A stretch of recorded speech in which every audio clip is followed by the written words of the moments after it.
niat dalam semua amal, ucapan dan keadaan. Baik keadaan itu yang tampak ataupun keadaan yang tersembunyi. Biasanya Imam Nawawi, pengarang penyusun kitab ini, setiap mengemukakan judul bab baru, beliau itu mengetengahkan ayat-ayat Al-Quran sesuai dengan judul itu. Nah, tentang ikhlas, berikut ini akan kita lihat ayat-ayat Al-Quran. Dan memang itu ya suatu hal yang lumrah ya. Setiap ada persoalan tentu dikembalikan kepada apa? Al-Quran dan hadis, kan begitu.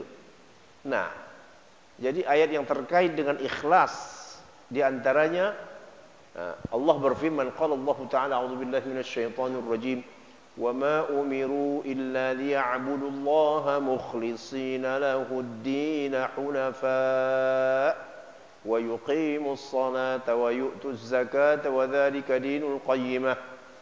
Mereka tidak diperintah kecuali hanya untuk beribadah kepada Allah dengan murni, mukhlishina lahud-din, memurnikan agama untuknya. Nah, dari situ dilihat jelas-jelas ada sebutan apa? Ikhlas. Ikhlas di sini apa? Murni. Ya. Nah, tidak ada sekutu, tidak ada penyembahan kepada yang lain selain Allah Ta'ala. Kemudian ada lagi ayat di dalam suratul Hajj. Kalau ayat yang tadi itu suratul Bayyinah, ya hampir rata-rata kita barangkali ya hafal itu ya. Lam yakunil ladzina kafaru. Adapun ayat berikutnya surah Al-Hajj. Nah, ini juga agak populer karena berkaitan dengan kurban. Apa kata Allah? Lan yanalallaha luhumuha wala dima'uha. Tidak sampai kepada Allah dagingnya dan darahnya. Lah iya. Dagingnya kamu makan, darahnya menyirami bumi. Kurban itu. Walakin yanaluhu taqwa minkum. Akan tetapi yang sampai kepada Allah adalah apa? Takwanya kamu. Ya. Kenapa? Takwa karena kamu menjalankan perintah. Nah, ya. Diperintah kamu berkurban, kamu laksanakan. Nah, itu takwanya itu yang sampai kepada Allah. Baik. Kemudian ada lagi ayat dalam surah Ali Imran, Allah berfirman, "Qul in tukhfu ma fi sudurikum aw tubduhu ya'lamuhu Allah." Katakan ya Muhammad, in tukhfu, jika kamu menyembunyikan sesuatu di dalam dada kamu atau kamu nampakkan, pasti diketahui oleh siapa? Allah. Nah, jadi judul bab ini tadi yang pertama ikhlas, yang kedua menghadirkan niat dalam semua amal, perkataan dan keadaan yang tampak dan yang tersembunyi. Nah, jadi judul ini dengan apa namanya ya, sub-sub judulnya itu semua tercover di dalam ayat tadi. Baru Imam An-Nawawi masuk ke dalam hadis tentang ikhlas, dan ini hampir semua kita sudah ya paling tidak pernah mendengar, dan juga banyak yang sudah hafal walaupun sepotong. An Amiril Mu'minin Abi Hafs Umar ibn al-Khattab radhiyallahu anhu qala sami'tu Rasulullah sallallahu alaihi wasallam yaqul innamal a'malu binniyat. Nah, sudah semua dengar kan? Ya, mungkin ya dari kecil pun kita sudah pernah mendengar hadis ini ya.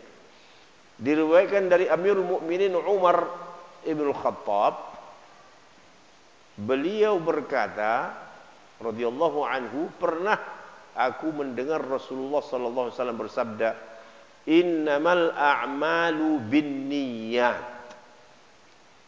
Sesungguhnya semua amal itu terpulang pada niatnya.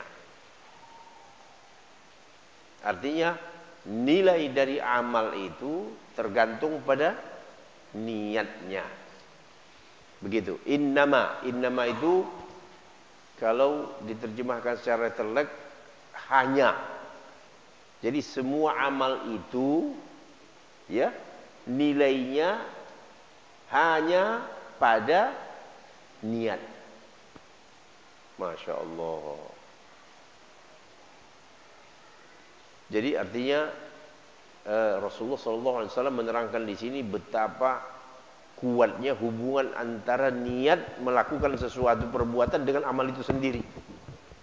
Ya, kuat hubungannya. Wa innama likulli imri'in ma nawa. Wa innama likulli imri'in ma nawa.